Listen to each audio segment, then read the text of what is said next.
revolutionised his career all right, in fairness. And he lived his dream as well as a Pats fan, playing for St. Patrick's Athletic for much of his life and still going strong, you know, hitting nearly 40 at this stage. What a player. What a player. Here comes Shels on the attack now against John Martin. He scored a winner here back in March. Still Martin. Goal! John Martin!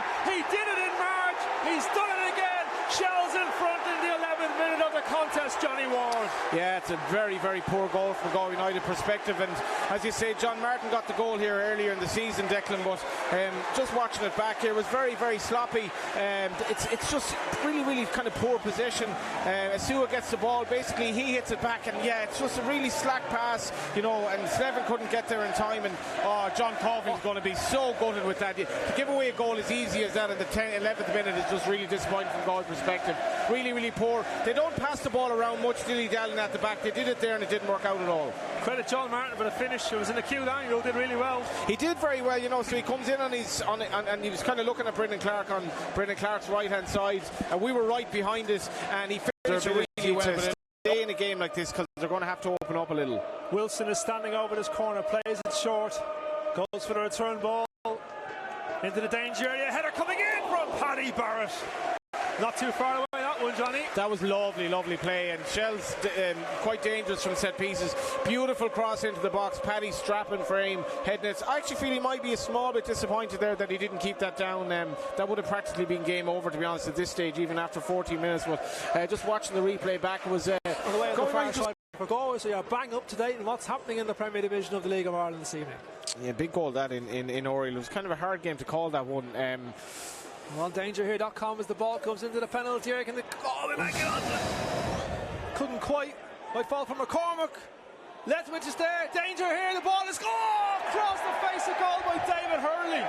Massive chance. Huge chance. Massive chance. And in fairness, a little bit of pinball around the box, but broke to Hurley. It's on his left foot, his favourite left foot. Not an easy chance, to be fair. It's a tight angle. Shels just didn't clear their lines very well. Galway United kept the pressure on. Massive reminder for Shels that this Wilson game is far now from standing over the ball for the corner away on the far side. There's only two Shelbourne players further back out the field. Everyone else is inside the penalty area. The cross comes in. Martin with the header. It's in! A second goal for Shelbourne.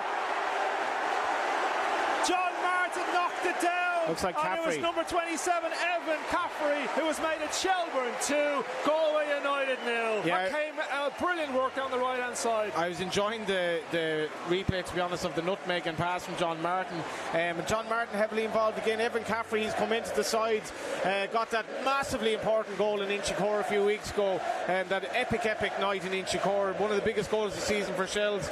And again, it's 2-on-1 at the back post, which for me, I think if you leave a 2-on-1 at the back post, or at a corner rather, you're leaving kind of a lot of pressure on that player, and basically the cross into the box, and it's a very good finish by Caffrey. That right balance. A lot of managers, like, they want intensity, but you got to enjoy going into work every day. And Stephen Kenny's gone back into a League of Ireland that's changed as well. It must be interesting for him to come up against. Oh, it's a dangerous chance for Galway. Penalty, says the referee.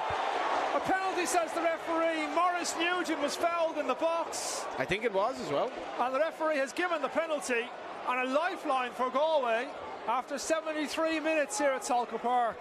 Out of nothing then. Out of nothing is right. Shels had made all these changes. They look like they're kind of bleeding the game dry here, and this is a big chance, and you know, some of these subs, big moments. By 2 goals to 0.